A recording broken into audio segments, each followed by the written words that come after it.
Welcome in, GC Live. Wes Mitchell here, Chris Clark coming at you Tuesday of game week, and plenty to talk about, Chris. I mean, we did not schedule a guest today. We do have some guests coming up that I'm really excited about. Already locked in. Tomorrow, already locked in for Thursday. No guests today because I figured we'd get something out of today with everything going on. And it did disappoint if you're a South Carolina fan as far as having things to talk about. Did not disappoint. But first of all, Chris, tell everybody about why we even have a daily show. This daily show being made possible by, as you see right there above my head, affordablemedicalusa.com. But I would even say most importantly, the fact that they are the home of the game day chair. They're the home of Game Day Chair, and you may ask, what is the Game Day Chair? Well, you can find out. If you go to GamecockCentral.com right now on our front page, don't close this window because you got to keep watching us. But at some point, go to GamecockCentral.com, check out the links to Affordable Medical USA or specifically to the Game Day Chair. It is up in the top left corner. That's a little small photo of it. It's basically the most comfortable, awesome chair for your game day viewing. Check it out. We have a link to it there. Give those guys a call, visit their website, and we certainly appreciate their support of the show. We're going to be doing some more stuff to showcase the Game Day Chair in future shows, but I'm excited about it, excited to be here for the show, and appreciate their support in making this happen. Yeah, absolutely, and we'll I imagine we're going to get to show everybody the Game Day Chair at some point, maybe in person, so we'll see. Welcome in. Again, it is GC Live. We're going daily now. If you missed the news yesterday, we're going to be every single day during the college football season. We're going to kind of settle in on a time, I think, at some point. Right now, we've been doing 2 p.m. I don't want to say that's definitely when we're going to do it every time.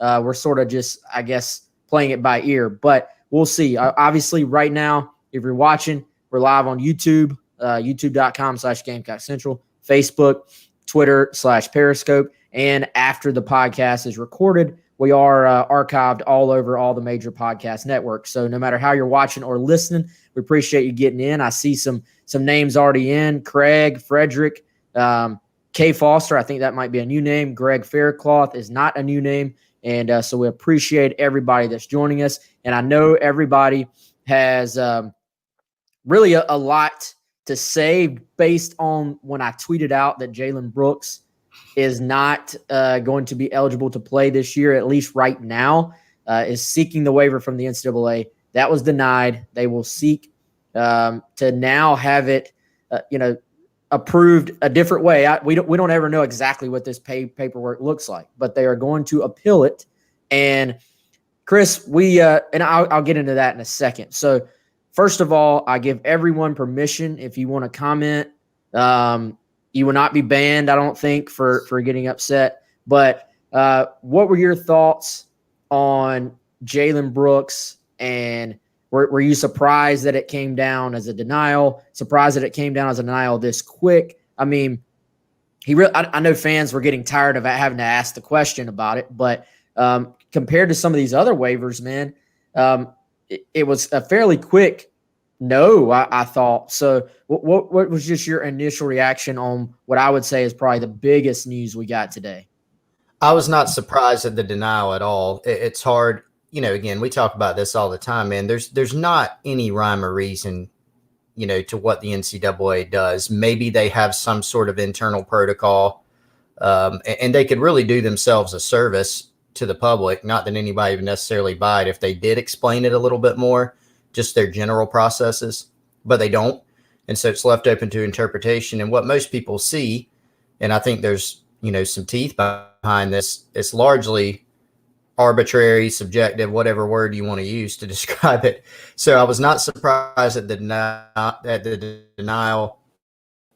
I think everybody was hopeful that something would come down before the season, at least, so you didn't have a Nick Muse situation from last year where they approved the kid, but it's after the first game, as if they needed some sort of extra time to assess what was already the facts of the situation. So, I wasn't surprised by it. I did think it was nonsensical, because there's a couple different components to it. And I don't know how deep you wanted to dive into it right here and now, or if we were going to sort of go bit by bit, but just to get it out of the way, First you got the circumstances where the kid transfers for legitimate family reasons to get closer to home. I don't know if another stop between South Carolina and Wingate, the short stint at Tarleton State, did that play in? I don't have a clue. But what you see is the NCAA do stuff like Cade Mays gets denied on August 17th at Tennessee, but then he appeals. The facts really aren't different, right? The facts happen. And then about a month later, he gets cleared. So maybe that happens here and it's during the season, but then it's during the season. You've got that. And then you've got the fact that this is an open eligibility year. The NCAA has gone through already and said it does not matter the circumstances. We are gifting everybody a free year of eligibility. So was I surprised by the outcome? No, because it's the NCAA and a lot of things they do don't make sense. But it is nonsensical for all those reasons, right? The number one one to me, man, being that they're literally giving everybody a year of eligibility across the board. Doesn't matter if you've had family circumstances. Doesn't matter if you've had a COVID circumstance. They're giving it to everybody, but then you're denying a kid who's moving up a level, coming close to home, an opportunity to play. So it doesn't make sense. Hopefully for him, the appeal works out. We just don't know if it will or not. Yeah, and we don't know, again, when the appeal will be sort of viewed and when they'll sort of decide where to go from here. So I think, and I've seen, there was even a question on here right now. Why does USC struggle in this department? I would say, South Carolina has gotten guys. They haven't really struggled in this department. They've gotten guys eligible. Now the timing has sometimes been strange, less than ideal. Nick Muse last year, and he, I don't know if you were on there during the Muse call, Chris, but he even said. He was like, I was denied twice before I got it. And then somebody was like, well, wait, we didn't know that before. And he was like, oh, maybe I shouldn't have said that. And then he went on to say that, oh, no, I was denied. USC told me to rewrite some stuff. So I don't know. I don't know if he just said that because he was like, oh, was I supposed to say that or not? Or if he truly did it take so long last time with Muse because there was a denial. I think you look and certainly the NCAA and South Carolina and the fan base has a reason to be upset on this one. I wouldn't say necessarily that they've been in a bad situation as far as the actual results of these things before now. Josh Belk, he got a waiver to play right away. I'm trying to think the last time they were truly denied on one of these situations, which means South Carolina, I believe, is putting a good case forward in these situations. The problem is, and again, it's PR 101. If you're the NCAA, you almost need to just come out with some reasons when you do these things so that you don't just get absolutely trashed. Because right now, the fact that we're doing this in the middle of COVID and, there's a pandemic, you already know depth charts are going to be affected by that if you want to look at it just from a football standpoint. And it's a free year. That's the thing that's it's a free year anyway. And I know the NCAA is probably saying we don't want it to be free agency, right? We don't want to come out and say anybody who transfers is free to transfer and play right away. They don't want to just come out and say that. But, dude, Big Ten is back playing football. The school year has already started. The football season for all the major conferences, save the Big Ten and then the Pac-12, will be started by this Saturday. Nobody's hopping from school to school right now just because they hear, oh, everybody's getting eligible. So what even sense does it make sense in a year where everything is free as far as eligibility? Like I don't understand. Which is, again, the NCAA, that's what happens. People like you and me are going to say y'all are full of it if you don't come out and give some explanation. I think, Chris, we've talked about Will Muschamp body language in press conferences, and Muschamp, first of all, in a very good mood today overall. He came out. He even said, South Carolina kicks off with Tennessee this Saturday night, Williams-Brice Stadium, SEC Network. Let me say that again, because he was excited about we're actually on a game week. But when he said Jalen Brooks' waiver has been denied, we will appeal, I don't have anything else to say about that, essentially. I was like, okay, they're still working through it, and they don't want to say anything to potentially harm the case. But, I sort of took it like, I can't say this, but this ain't right. Yeah, I mean, he was not very, happy about that. And there are two components too, like you said. I mean, so I think some people would like to hear the coaching staff or Will Muschamp specifically, say something about it of, we hate it for Jalen or we don't agree. You do see that happen across the country sometime, but right now when there's an appeal that's either ongoing or about to be ongoing, you want to hold back. Don't do anything to damage the kid's chances on that. Maybe you say something afterwards, right? And Muschamp has said going in, that they felt like Jalen had a good case. And really he does, man. I mean, when you look at, I've criticized the NCAA in the past for some of their waivers that they have granted.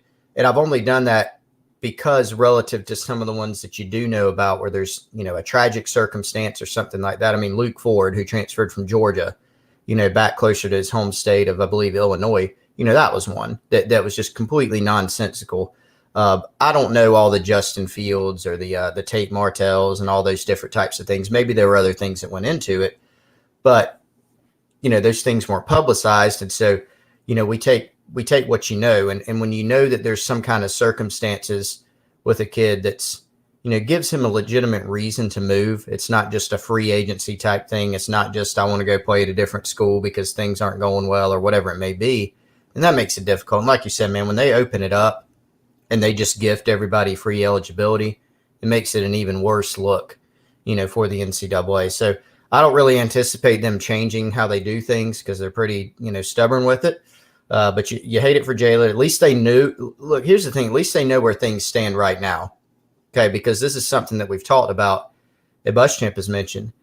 They needed to be in position, ideally, where they could figure out how are you splitting reps, because Jalen has been one of the top three guys sometimes in practice or a lot of times during the preseason. So you need to know now that it's game week. You started prep on Tennessee back on Thursday. How are you splitting your reps? And now you know that at least going into Saturday, Jalen's not going to be available. So now, you don't practice him. You don't give him a ton of reps because you got other guys that you need to bring along. So I guess that's the only positive out of this is that they know now. I imagine they would have dialed back his reps anyway if it was still unknown going into Saturday. But we'll see what happens in terms of the appeal. Really don't know. The only other question that came to mind for me, man, was timeline on appeal. Who knows? I mean, who really knows? I mentioned Cade Mays earlier. August 17th, I think he was denied. And then a few days ago, he got cleared. So it took around a month. And he's still got to be cleared by the SEC, actually, too. So, will it take a month to get word back on Jalen's appeal? Will it take less? Will it take more? I really don't know. Yeah, and who could really say? All right, so obviously other news today as well. Will Muschamp, first press conference of the year. Not first press conference of the year, obviously. First game day, like game week, Tuesday presser, traditional, getting things rolling. That was a nice sign just to see that happening again. Players previewed Tennessee, and depth chart released. Probably be the first and only depth chart we get this season. So look at it and enjoy it. But, dude, so, all right, let's go. Before we go into the depth chart and other things that stood out, let's talk about the impact of no Jalen Brooks. I mean, I've gotten several texts from people during the preseason saying, need to get Jalen Brooks eligible. Hey, we need this Jalen Brooks guy to play. Hey, this guy can help us. So we're not going to spin it and say, oh, well, this doesn't matter, because this is someone that they were counting on to be able to come in and potentially help. So now I think you have an even – I said this even with Jalen Brooks in the rotation, Chris, but I think absolutely now this is a situation where all the guys at receiver are going to get thrown in there, including these true freshmen, be it Luke Doty, who's playing both, Rico Powers, obviously, who we've talked up a bunch. You see Jakari Caldwell's name on that list as well in the 2 deep. So I think you look at it, this depth chart is going to sort of be fluid for most of the year. I think these are the guys that are getting the day one chance. But as this game goes on, as this year goes on, how much does Rico Powers get more and more comfortable? How much does Jakari Caldwell, who's just started out maybe behind Rico Powers, but has come on, obviously. So I think it's a situation there still, receiver, it's kind of been weird. That's been the biggest question mark coming in. Then you hear some positive things about the developments there. Now you don't have Jalen Brooks. It's a question. But I also think there's some young guys that as this year goes along, Chris, could become better and better players, and potentially that position can progress and grow as this year goes on. Yeah, and so, I think there's potential for a lot of evolution here. We get caught up in depth charts preseason, who's starting, and there's good reason for that. But particularly, I think the word you used, fluid, with the wide receiver group. Will the top guys be the top guys throughout the season? Maybe Jalen can step in later. Maybe he's a non-factor because he's not eligible the whole season. That's possible. But aside from that, who's going to perform the best? There's a lot of questions. The coaches aren't entirely sure what they're going to get out of guys. They probably feel like Shi Smith's going to be pretty consistent this year. They hope. They've even been, that's something they've been harping on even this offseason, even going into his senior season, be more consistent. But the room looks different than they thought. They don't have Jalen, which they weren't sure. Even go at Drake Davis and Trey Smith. They opted out. They thought they'd have them preseason. So there's some different things there.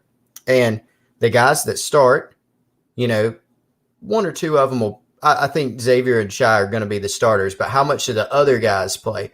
Does South Carolina bring along a Will Register who hasn't played a ton, even though he's a junior? Does Eric Shaw come on when Jaheim Bell comes back? What does he do? All those tight ends, do they end up playing more 2 tight end sets as the year progresses, or even from the jump, because they don't feel as good about the receivers? That's possible.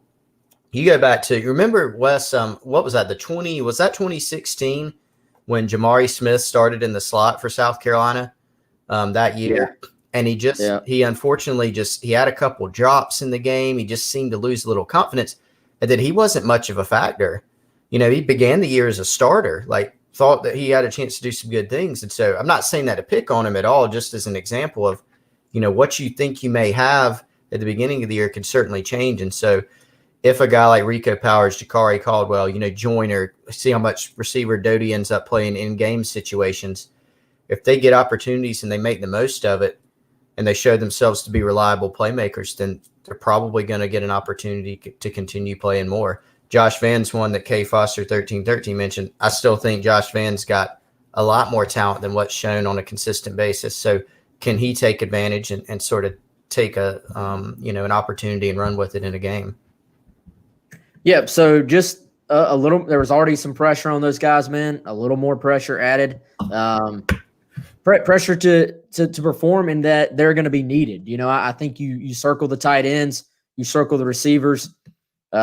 All those guys are going to be challenged to go out there and and play. And I think, and Muschamp was asked about the tight ends. It was kind of interesting hearing the sort of dichotomy there of Muse talking about, hey, we feel like we can be the best group in the SEC as a group. And I think Nick is trying to take on that leadership role and build the confidence of the guys around him and sort of, co-sign for them and be like, hey, these are my guys. They're all going to perform well. And then you hear Muschamp, he's asked, do you get concerned about how much is going to be put on the tight ends with the lack of playing time they've gotten, even though you have some older guys in the mix? So, and Muschamp was like, yeah, absolutely you do. Now, there is a lot of talent at that group. So even when you're in 2 tight ends, technically 2 tight ends, sometimes, we've seen South Carolina in the past, especially, when they had a guy like Hayden Hurst. Nick Muse is a guy who can go catch passes. Kevion Mullins obviously going to be a threat in the passing game. So maybe personnel-wise, you are technically with 2 tight ends out there with, Will Register maybe attached as the other guy. But then you have your other tight end sort of split out, so you can still spread the field at times and do some different things while these other guys come along. So I think it was kind of funny, man. You look at the amount of times people have been asked about this offense this offseason, and it's gotten sort of, I'll be honest, it's gotten stale that, hey, so what are we going to see from this offense? What are we going to see from this offense? At this point, they ain't going to tell us, like it was like the amount of information that people have been willing to give about the offense was sort of maybe up here. And as we got to game week and people are asking this week, they ain't going to tell you a thing, and rightfully so, about what this scheme is going to look like. And Chris, let's use the word fluid again. That can be the word of the day. If you look at Bobo and the sort of the different ways how multiple he can be, we really may not know what this offense is going to look like from week to week, because there's going to be a game plan aspect, right? But there's also going to be an aspect of molding, hey, which guys performed the way we expected, which guys performed better than we expected, and then which guys just do we sort of frankly have to dial back on using. So there's going to be a learning process. I thought Kimry said it very well. Even within the game one, you have to have a good plan going in, but then you have to also have sort of a backup plan in mind of what are some things you could tweak as this game plays out. No doubt, man. Look, here's a general point I want to make. Mike Bobo is going to earn his keep, right, this year, because there are a lot of challenges. And including in game one, look, there's a lot of familiarity on both sides, right? Mike Bobo and Jeremy Pruitt, we always talk about these things, how familiar guys with each other. Mike Bobo and Will Friend, who's Tennessee's O-line coach, they're extremely close. Mike Bobo, Jeremy Pruitt, they coached together at Georgia. So there's a lot of carryover. Schematically, Jim Chaney, Will Muschamp knows Jim Chaney well. They know what the other guys are capable of doing schematically, or they're going to give wrinkles, sure. So it's in these situations, it's a lot more of a chess match where you're trying to anticipate what guys are doing. Some OCs, some DCs, they're going to do what they do, right? And with Mike Bobo, this is why Colin Hill's so important.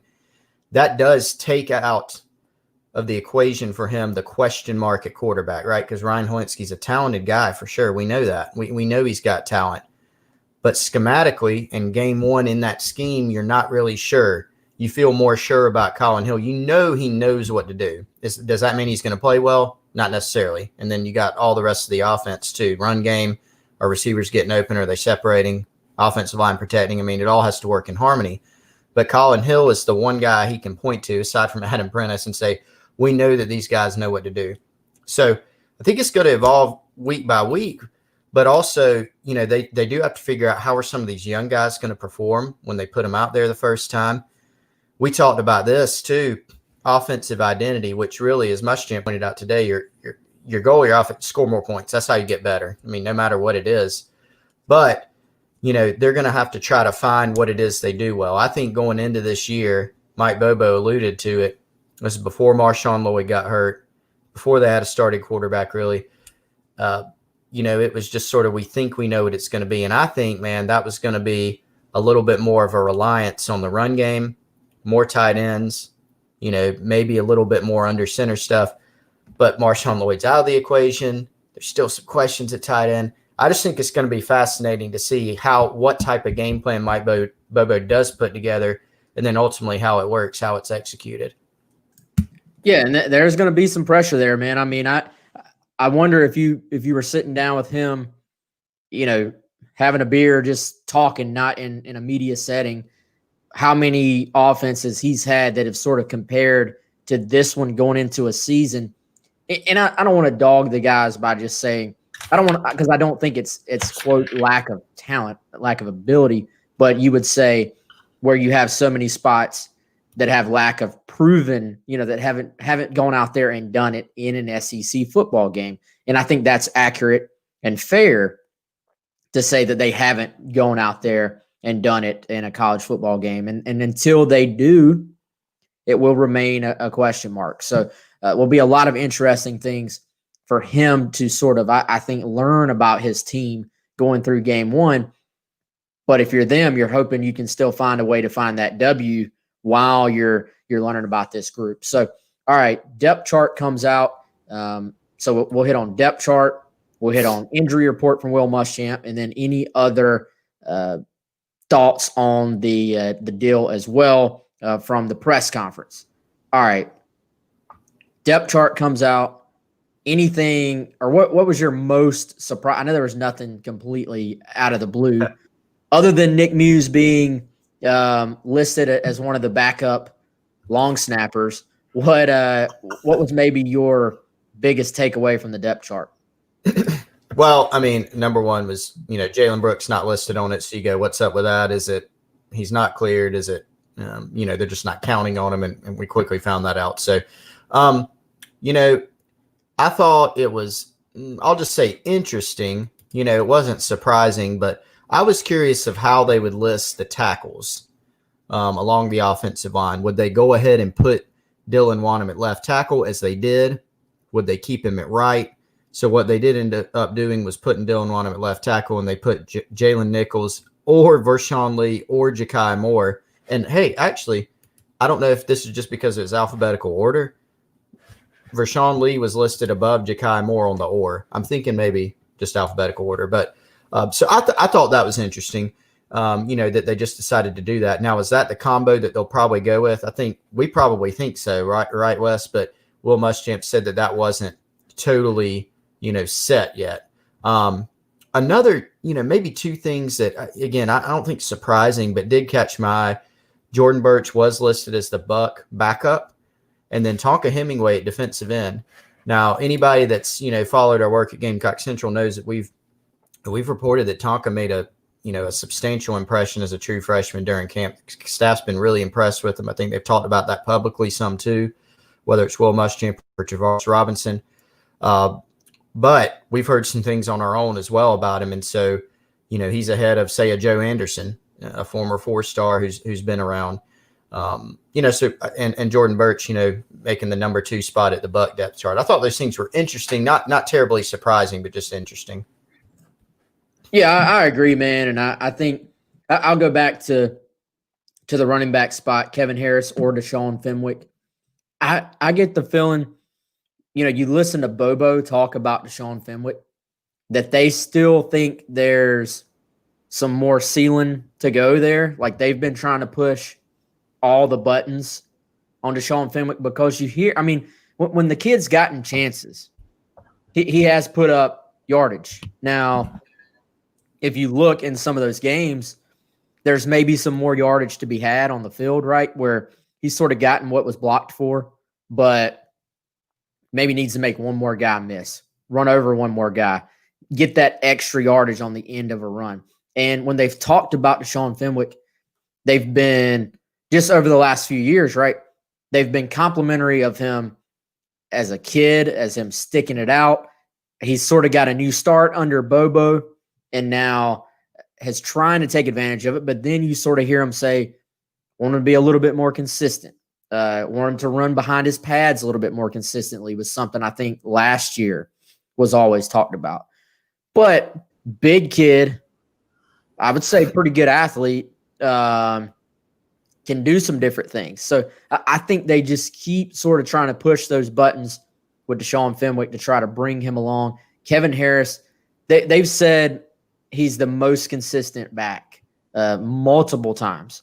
So, dude, I'm going to be pretty shocked if Harris isn't at least out there snap one, just because coaches reward consistency. I think we see that. But yeah, that may be a good sign that Fenwick is still pushing up into the conversation. And then I want to get into the injury report and ZaQuandre White here in a second, but let's just stick with those two guys at first. I thought that was at least interesting that Fenwick has done enough to get that or designation on his name at the running back position. Yeah, and I think you just chalk that up to the fact that there hasn't been that separation, right? I mean, we all thought that a healthy Marshawn Lloyd is A, the starter, and B, that there's a good amount of separation. That's not dogging the other guys on the roster. It's just that he's that good potentially, right? I mean, he really looked good, and going back to the shortened spring, the summer, into preseason camp before he got hurt, he was going to be the guy, the number one guy. And so with Harris and Fenwick, it's close enough to where there's not a gigantic separation. It's not like one of them has a schematic advantage of having played in this offense before. They don't. They have a similar experience level. Fenwick's a little bit older in terms of class, but again, it's the same things. Each of those guys bring their own questions. With Harris, he's not super experienced. He's year one in the scheme. He's had some injuries. Last year, he had a serious one he got back from even quicker than expected. He's been banged up a couple times, a little more minor. But you do know what you're getting with him. With Fenwick, it has been exactly that word you mentioned, Wes, consistency, which is our word of the day on a previous installment. I know today it's fluid. So Fenwick, it's just being more consistent with him. Just he flashes, but just be a more consistent guy every down. So I think that's what you chalk it up to. Just not a ton of separation doesn't mean that either's playing poorly. It's just they got to have one guy, take it and run with it potentially. And if that doesn't happen, then maybe you see both play a good bit, along with another guy that I know we're going to get to here soon. Yeah, so ZaQuandre White, we've talked, I would say, a pretty good bit about his potential impact. And, when it was sort of learned that he was in the scrimmage a couple of weeks ago and he had played well, we talked that up because it was like, well, that's big news for South Carolina. Then Muschamp talks about him last week and he says, not sure he's quite 100% yet. Well, then not listed on the injury report today, Muschamp was specifically asked about ZaQuandre White, sort of lit up a little bit, which is a common theme when people talk about this kid. They sort of get excited, it seems like. They always use the word juice. That's the word of camp, I think. So you look, man, to me, that's the kid. That's the guy that you're circling. If he can settle in, he's probably not going to be the first guy on the field, may not even be the second running back on the field this week. But if he can stay healthy, he can settle in. That's the guy. That's to me was an encouraging sign. I had heard, at one point, maybe back when Muschamp was talking about how he wasn't quite 100%, that they had been doing some precautionary things as far as keeping him off his feet and stuff. I've heard he's been walking around this week. Muschamp said he looked good at practice. So I would say that's a positive sign. It's just a matter of, is it this week we start to see that? Is it down the road? Is it a situation where maybe the guys that have been in practice more have put in more work, get the first drive, then the second drive, but then when the offense needs a spark, I mean, we've seen this happen where a guy maybe has missed a lot of time. So that's how coaching works. You reward the guys that have been on the field, right? He's been out with the injury. But it wouldn't shock me if at some point in this game 11 gets in and basically says, I got this, guys. This is my spot. Yeah, man. I mean, so ZaQuandre, I mean, he's the most explosive guy, the most dynamic guy on this roster in the absence of Marshawn Lloyd. And so for him, it's going to be about, just getting that opportunity and then running with it. And I think he's got the ability to do that.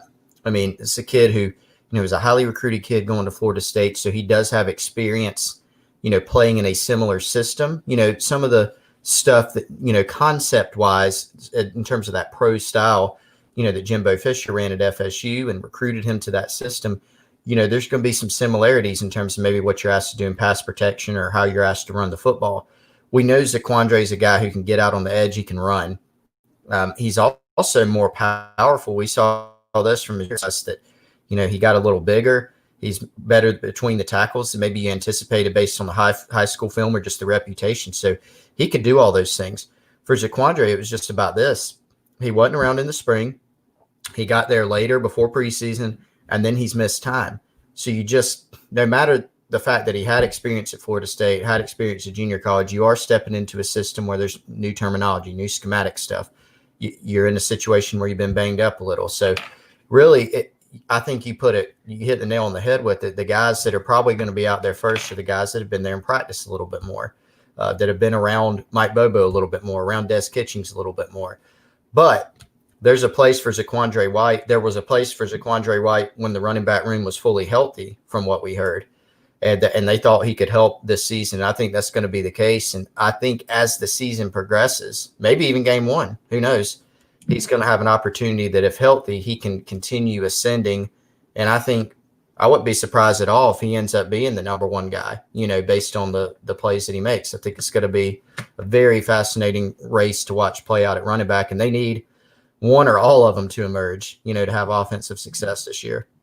Yeah, a fascinating question for this week would be which South Carolina running back rushes for the most yardage, and how many yards will it be? I think that will tell us a lot about this team, and that will tell us a lot about if you just knew that stat, if South Carolina will win this game or not.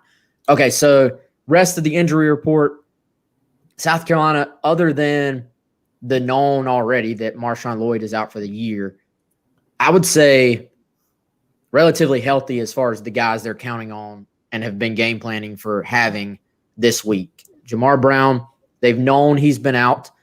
He's a big part, I think, of what they want to do eventually. They're going to sort of see how he goes. Questionable was the official word from Muschamp.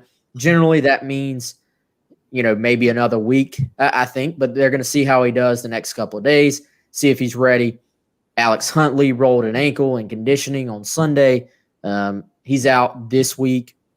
Decent chance that he could be back week 2. And then Jay Urich sort of will still be in the football program, but is giving up football, having shoulder surgery to, I guess, repair like a chronic issue. He didn't really say exactly what it was, but he's had a chronic shoulder injury. He'll go through surgery for that. He's going to graduate in December. Then he'll be a graduate assistant for South Carolina, working with Connor Shaw in sort of that player development off the field type role, which Chris, you and I have both gotten to know Jay over the years. Absolutely perfect role for him. I think it's sort of one of those things where I was like, that's pretty cool. I commend South Carolina for sort of putting Jay in that position. Then I started thinking about it from the other side. I was like, actually, South Carolina's really lucky to have a guy like Jay Urich who just connects with people, so genuine. He's been like that since I first interviewed him back in high school. And, it's been fun to watch Jay just grow into that role, because you always knew he was a special kid, but he's grown into that leadership role among the team. And I think will do outstanding with all that stuff. And I'm interested to see what else he comes up with, because we're already seeing his mind working as far as ways to help a lot of people in the community here in Columbia. I'll tell you, man, what I'll say about Jay is I wish I could be as good of a person as he is. Like, I would like to be like Jay when I grow up, that sort of thing. So he's outstanding. And I think you're right, man. That is an absolutely perfect role for him. He's really got the attention of his teammates, stands alongside them on issues that they're concerned about. Just an outstanding individual. So I think that's great for him. To touch on the other guys, Alex Huntley, someone who I think had worked himself into a position where he could have feasibly seen some time against Tennessee, not in that top 4, but fighting for that 5th sort of role, a guy that's impressed the staff so far, and I think will continue to get better. And Jamar Brown, I think, Muschamp said a lot today that I thought was really insightful about the dime position, and that's what Jamar Brown is he's actually listed as the guy there on the depth chart. So they'll probably have to play that a little bit differently this week, I would think. But when Jamar Brown gets fully healthy, probably see that more. That dime linebacker spot is a position where it's sort of that hybrid safety guy that can go cover middle field, but he can also come down into the box. He's instinctual. It really fits what Jamar Brown was coming out of high school, sort of that undersized linebacker can go cover guys. So we've seen in the past, we've seen Sky Moore and Bryson Allen Williams, who are a little bit more true linebackers. Bryson was sort of an edge guy. play that role. Now they've got a little bit more depth at the other defensive back spots, number one, most importantly, really, where they can put another guy back there where they feel like they can field enough. I think T-Rob's even sort of joked, but really was serious about it in the past. They just didn't feel like they could even have that many DBs out on the field. And so now they feel like they can. So Jamar not having him, I think, is something to sort of watch. But they, like you said, man, they've known that they probably wouldn't have him because the injury was sustained a little while back. But he's someone that can help, this team once he comes back. Yeah, and R.J. Roderick getting some run as that dime now. And just, to speak to that depth, the fact that they feel more comfortable, about rolling a Shiloh Sanders in there. He's come a long way, it appears, rolling a Cam Smith or a Johnny Dixon in at corner, which, essentially the way their secondary is structured, in order to slide an R.J. Roderick down to dime, that's what you're going to have to do is roll one of those other guys in, whether it's Shiloh comes in at safety, whether it's Izzy moves up to safety and you bring in a Cam Smith. And that should be exciting, I think, for Carolina fans, because it can be a bit of a hindrance when you play spread teams. Now, against Tennessee, we'll see what personnel they use. I know they're a little more of a pro-style attack with Chaney, and they've got questions at receiver as well from everything I've read. They obviously lost some of their studs who were outstanding against Carolina last year, and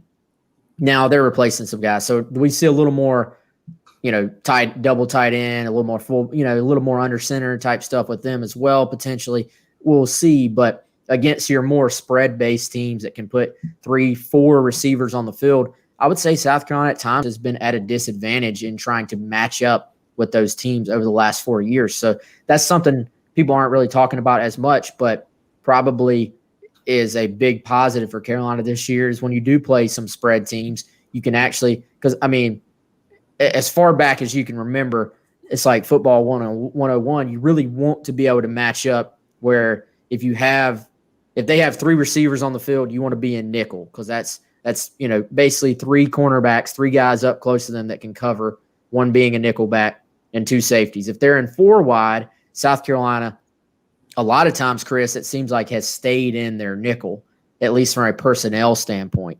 Now it sounds like they feel much more comfortable when teams go 4. You don't really see much 5 wide, but when teams do things like that, you can put a dime package on the field and get more athleticism out there. Yeah, that's significant. And I think it speaks to the fact that, look, having more depth in the secondary, and I don't want anyone to mistake that for us saying that South Carolina is going to be, elite in the secondary. I do think they have an elite corner in J.C. Horn and a guy in Israel McQuameh who's really certainly had some really good spurts, and I think can continue getting better, whether he's playing corner or situationally playing some safety for them. But they do have, the reality is, the facts are, they have more healthy guys at safety, number one. They have 3 or 4 guys that they can play there with Jalen Dickerson. We think that he's, he had the little hamstring issue, but he's gotten healthier. R.J. Roderick with another year, Jamie Robinson with another year as a sophomore, having Shiloh Sanders come on, that's been significant. And then having Cam Smith and Johnny Dixon continuing to progress at corner, it does give you more flexibility, whether it's playing dime, whether it's feeling better about nickel, even whether it's, playing regular. Last year in this game, because Tennessee had Marquez Callaway and because they had Juwan Jennings, 2 big physical alpha type guys who could go win one-on-ones, that's what Tennessee did. So we're going to go max protect, and then we're going deep to these guys, and they made South Carolina pay. They just play matchups. And so will they be able to do that this year? We'll see. We know it's definitely more of a question because they don't have those 2 guys that I just mentioned. I think their emphasis this year is probably going to revolve a little bit more around running the football. But whether it's this game or the rest of the season, we know that South Carolina feels better about its secondary going into this year. So it's not as much of a question they're going to have to answer, but they're still really going to be challenged by a lot of teams, including this weekend. Yeah, I'm curious. I'm excited to see what we get out of this secondary because I think this has a chance to be Muschamp's best bunch since he got to South Carolina. And I think if some guys play up to their capability, Jamie Robinson another year in the system as a sophomore now. All the guys you just mentioned taking steps forward. I think it very quietly could be a big strength of this team. We just have to see it actually happen. And I thought it was interesting today. J.C. Horn was asked, what do you expect from Tennessee? And he said, I expect more of the same, from some of the things they did last year. He really gave a lot of credit to their coaches for some of the things they did to get South Carolina's eyes out of position, some of the shifts, motions. The over route was something that he mentioned. And Carolina did turn some guys loose. Other times, I think it was worth mentioning what you said earlier was the max protection aspect of that. It wasn't just that Tennessee was getting open downfield. It was that they had all day to throw. And it can be difficult when, they're bringing in a couple of extra guys in to block, and it's like 4 on 7 blockers or whatever you have. So I think you look, and it's a situation where they won't necessarily have some of the same receivers like we're saying, but they are going to try some of the same things. And I guarantee that J.C. Horn, Izzy Muschamp, Jamie Robinson, R.J. Roderick, I'm sure they have this game circled because of what happened to the secondary last year. So I'm curious to see if they can respond to that. And I actually think that they will. And the matchup probably shifts just in that part of the game back a little bit more towards South Carolina. Muschamp did talk about the game, today from last year a bit. And, I think you look at the final score, Chris, in that game, and it feels like Tennessee sort of dominated South Carolina, just looking back at that game. Well, you look, total yardage, I think, was about the same. Now, Tennessee was able to run the football some. South Carolina was not. That obviously everybody knows has to change. But the two special teams mistakes, huge special teams mistakes for South Carolina, turned that game.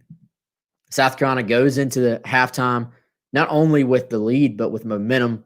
They're coming off one of the best catches we've ever seen from Brian Edwards. And then, Chris, not only do they get shut out in the second half, but they had 7 drives in the second half. 4 of those drives were 3 and out. And I think that's, I'm trying to think back, man, was that when we really started to see, not that the offense was dominant before, but as the year sort of progressed, there were times when the offense just really struggled to stay on the field later in the year. And that Tennessee second half, after the offense making some plays in the first half, you had Shi Smith scored. Was that the first play of the game? I know it was the first drive of the game. Shi makes an explosive play on offense for South Carolina. Brian Edwards makes a big play. I think Tavian Feaster had some tough runs down at the goal line to get in. But then the offense just not only struggling to put up points, which clearly is going to be a bad thing. But, dude, the big thing for me for this offense down the stretch, you don't even flip the field, right? You don't even give your defense a breather. It's an old school way to think of the game, but even just getting 30, 40 yards, flipping the field, giving your defense a breather, and shortening the game down a little bit, there's some hidden value in that. And South Carolina was getting none of that value, I would say, in the latter part of the year, because you look Tennessee, Texas A&M, even against App State at times, just way too many 3 and outs.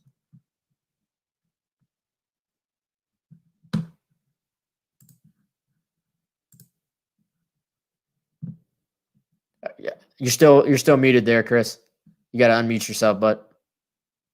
Sorry about that, there bud. So at least I'm not getting kicked off today. I'm really glad about that. So I'm doing better than I was. So, you look at end of, second quarter, South Carolina's got the 75-yard touchdown drive. They, had the long touchdown pass at the beginning, which you mentioned, Wes. But after the second quarter, man, I mean, here's what they went. I pulled it up. Punt for minus 11 yards on the drive. That's where they gained. Punt. Then they had another 3 and out, minus 5 yards. All right, now Tennessee scored touchdowns in between both of those, right? Then they had another punt where they gained 9 yards. Then they turned it over on downs. Tennessee scored a field goal after that. Then South Carolina went 3 and out again, and to boot gave up a punt return touchdown. Then South Carolina turned it over on downs again, and then they turned it over on downs again. So a bunch of 3-and-outs, a punt return touchdown, and a couple where you turn it over on downs, longer drives. They needed to go for it at that time. But like you said, man, that's not going to cut it because they need – obviously you can't go – the A&M game is like the gold standard for proving the point that you cannot go 3-and-out that much and have any sort of success. But this one really showed it too, right? Because, you get yourself a lead. Tennessee goes down and they miss a field goal, to start the half. So you feel okay about it, but then your offense sort of falls off a cliff. Tennessee starts making some plays, and that's where it was. So, even though South Carolina was giving up some plays defensively, had they been able to counter on offense, even maybe with just field position, like you said earlier, it could have been a different game, but it wasn't. And so that's the biggest overarching thing, not only for this game, but for this entire season. South Carolina's third down conversion percentage has got to be better. I mentioned this on Kimry's podcast the other day. I can't remember if I mentioned it here, but we talked about this stat a lot. South Carolina was 120th in the country last year in third down conversion percentage. Out of 130 teams, only Vanderbilt was worse. They're really bad. The top 5 teams in the country, and South Carolina's not going to be top 5 this year, Ohio State, Alabama, LSU, I know Air Force was in there, and they were a 10-3 football team, and Oklahoma. That was the top 5. So really good offenses. So what that shows you is really good offenses convert third downs. South Carolina doesn't need to get to 52.5% like Ohio State. They got to get better than 120th in the country, right? And they can't have the offense fall off a cliff like that in terms of moving the chains for prolonged periods, because that'll take even a good defense, which they should have, and turn it into maybe average, because they're going to just be facing really tough field position for a lot of the game. Well, and anytime you say the words worse than everybody but Vanderbilt, it's not good.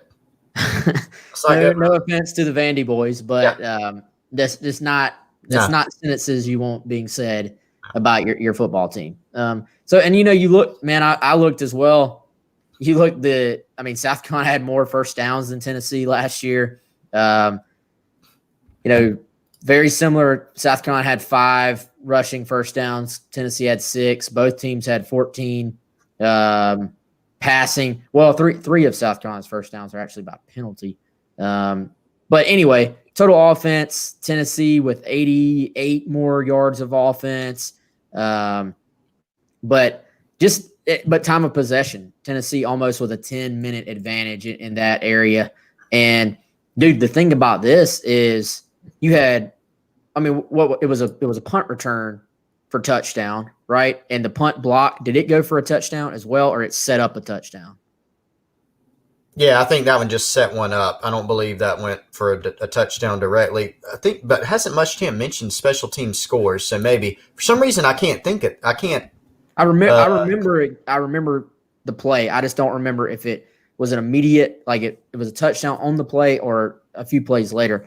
Anyway, point being, generally, when you score a special teams touchdown, you lose that opportunity on offense, right, to possess the ball, which you lose the opportunity, and it creates a lot of times a statistical anomaly that sort of means the stats are skewed a little bit. Well, Tennessee had 2 special teams, either scores or set up a score, yet still had possessed the ball almost 10 minutes more and had 88 more yards of offense. So whenever you just look at the stats, you say, it was kind of even, but then you look at that and it's like, okay, the second half, Tennessee absolutely dominated South Carolina. Nothing could go right. And, we'll see, but I think there are some things that are sort of, certainly you look at that game, there's some things that won't carry over,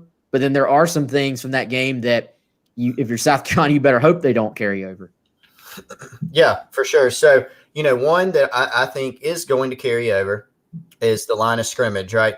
Tennessee won it last year offensively. Part of that is because they are pretty good up front, and they're going to probably be better this year.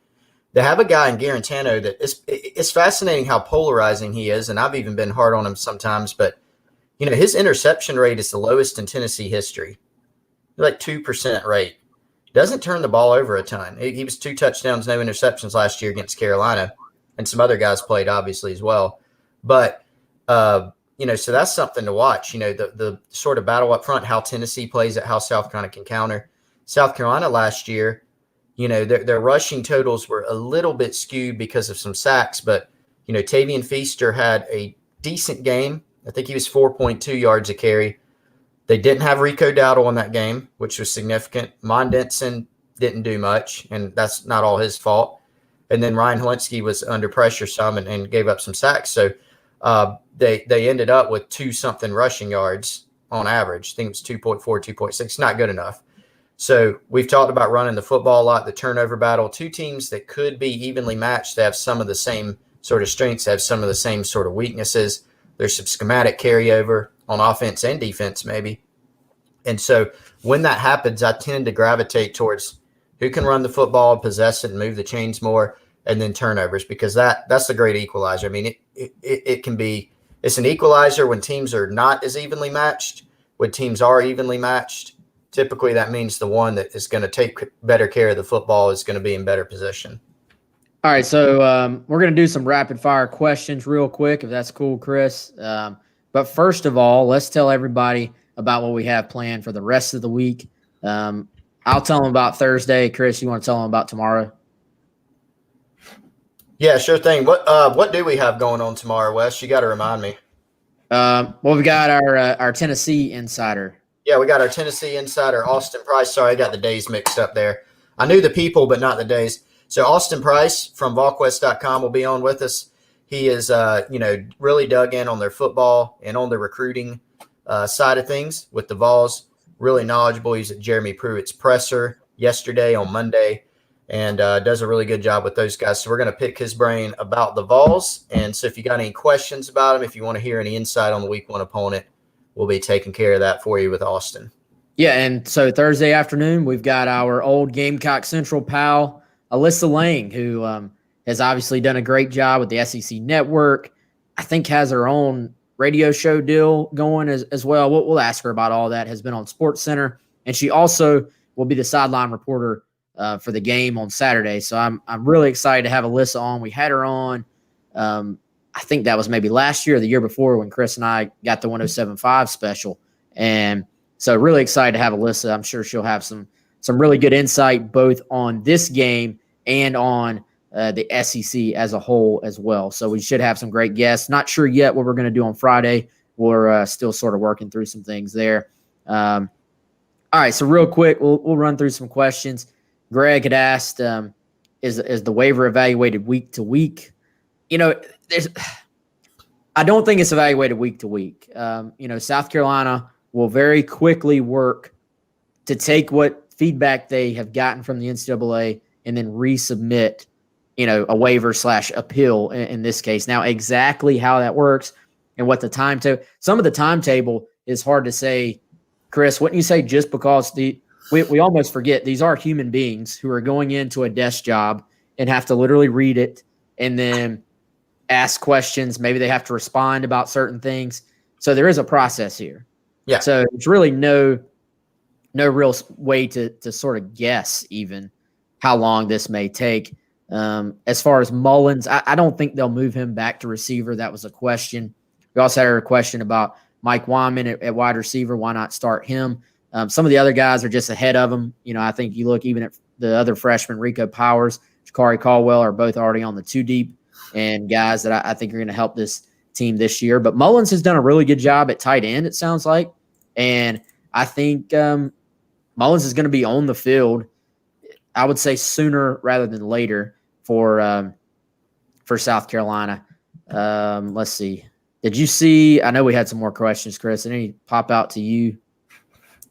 We did have a couple of questions about Jalen and the fact that – Jalen Brooks, the fact that should we be concerned that a guy from a lower division level was able to come right in and be needed so quickly and sort of move up the depth chart so quickly? Chris, I would say that's a combination of things. One, yes, we've talked about it. It's not an ideal situation at receiver, right? Nobody's sitting here saying that position is completely proven. The other part of it, though, is that Jalen was a late bloomer who just happens to be a talented kid that wasn't really maybe noticed until late in his high school career. Yes, there are two sides to it. The receiver room is a concern, right? Now, that's not to say that Jalen couldn't have stepped in from whatever school he's from and made an impact. I don't know. If South Carolina had 3 seniors who were future NFL draft picks or 2 seniors and a junior, whatever, who were proven, consistent playmaker guys, he probably wouldn't be in that top 3, right? So from that standpoint, it is a concern. The receiver room's a concern. We've talked about it a ton. But I also don't think that you can just look at it and say, where's he coming from? Wingate can't play. Because that happened with Nick Muse. Why are you taking this guy from William and Mary? Because he's good. So you can have guys help. It can be both of those things. And so I think that's what it is here. Is he going to be, as good as like Brian Edwards or something? No, I don't think anybody's saying that, and that's not the expectation. But he is a guy that can help this team. Like, he's got the talent to legitimately help. So I think it's both of them. All right, Craig, wanting to know, I'll let you hit this one too, Chris. What's up with Devontae Davis? T-Rob mentioned MJ Webb and him fighting it out for a backup D-tackle spot. Yeah, I think you mentioned Webb and Alex Huntley was in that same conversation. We don't know with Devontae. He's missed some time. He missed a year with that Lisfranc injury. Was that last year, I think, Wes, right? So I think he's sort of still getting back into things. We know that when he was getting recruited, he was a guy that from a just from a skill set standpoint, his athleticism, his size, the staff liked him. I think now, is there something else going on? Muschamp's mentioned in the past, including today, that they have had some COVID issues. They've had to have some guys miss practice. Is that going on? And that's why he hadn't been mentioned. That's possible, but I really don't know that, off the top of my head. But just some other guys ahead of him. There could be a variety of reasons for that right now. All right, Chris, I know you had an over-under. Actually, we call it buy or sell on Gamecock Central. Did either one of these questions sort of pop up with your buy or sell? Are they remotely close? And I believe Charles is a big fan of Chris Clark. I appreciate that. What's up, man? So, I did see those 2 questions. So the buy or sell presented by Bishop Real Estate Group. Give them a call. Terry Bishop, former Gamecock quarterback. We'll give him a little plug here. It was actually, are you buying or selling that South Carolina will outgain Tennessee on the ground? That was the question there, and so that's obviously key. So probably going to be 2 different opinions on that. Wes, if you don't mind, we're going to give our take on that on the site later this week in a written piece. I will go. So let me go to that first question. Can you throw that first one up first? Yeah. I will go 100-yard rusher.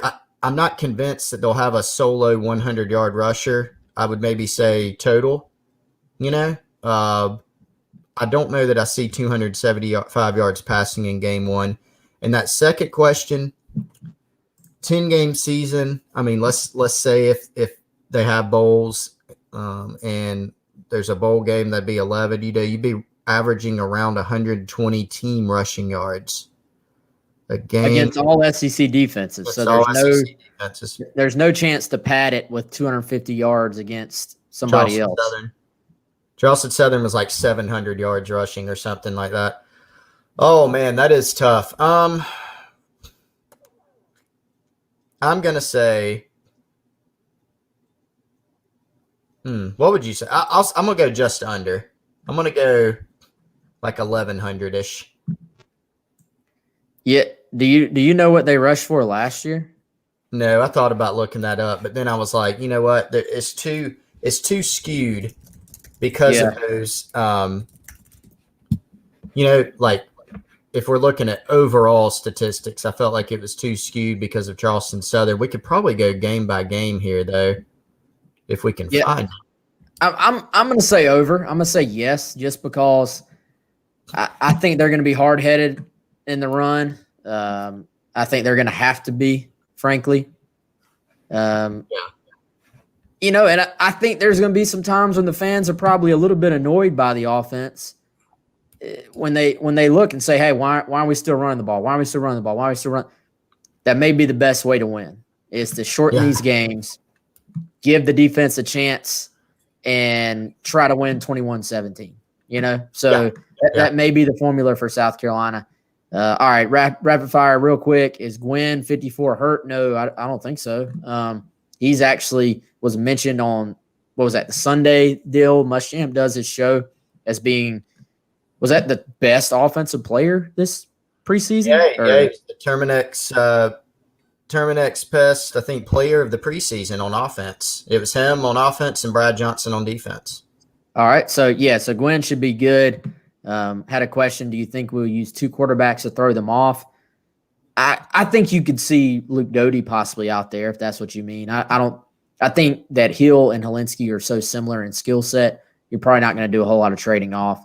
And we will finish it off with this question from Jesse on Facebook. Hopefully Jesse is still with us on here. By the way, I want to remind everybody real quick, Market on Main still has some tickets available for their big watch party on Saturday. I promise you that's going to be one of the best possible atmospheres you can watch the game. Massive 23-foot LED screen. We've been working with those guys. Chris and I were out there on Thursday. You pay $50 to reserve your spot. That's for your ticket, but that also gives you your 3-course meal at no additional charge. So you're basically just paying ahead of time. That link, if you need it, is on GamecockCentral.com. Just go to one of the forums. It's pinned at the top. But final question here, as we've gone over, Jesse wants to know, as a fan, what are some things to look for Saturday, show excitement about this season and signs that the Gamecocks are progressing? And I think, Chris, Jesse is onto something here, because that's what you want to see for this entire season, right? It's such an unprecedented season. It's such a weird season. It's such a weird schedule. But, I mean, 5-5 would be successful, I think. So, to me, this entire season is about progress, stability as a program, and putting yourself in a position to make a move in the future. So, what do you want to see Saturday, or what could fans see on Saturday that would answer this question for Jesse? Well, and just running it through, setting expectations of that with what you said, just from a big picture standpoint. But nobody needs to come away from the game on Saturday, win or lose, I'm talking, saying, the offense only scored this many points. It's not progress. You got to keep it relative and remember where South Carolina was, what they've got going on. That's an area where they're going to have to continue recruiting. They're going to have to improve. I think, obviously, winning this game, it is one of the, I would say, my opinion, one of the more winnable games.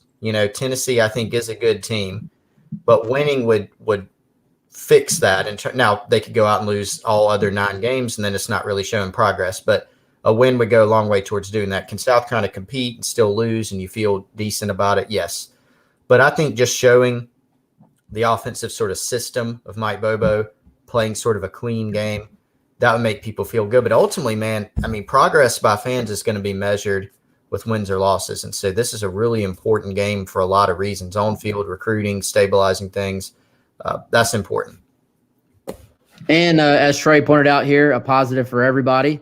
If you go to the game, you don't have to hear Rocky Top. I guess the bands aren't traveling. Is that right? All right, folks, I think that's going to do it for today. If you are joining us late, all the shows are archived on YouTube. And as soon as I can get it on there, they will be up on all the podcasts, Apple, Google, whatever. There's like 1,000 of them now. It will be on all those. So for Chris, I'm Wes. Joining us tomorrow, we'll have some guys from the Tennessee Rivals site. And then on Thursday, we'll have Alyssa Lang as we move forward 4 days away from kickoff here on Gamecock Central. We're looking forward to bringing you some great coverage as the week goes on. For Chris, I'm Wes.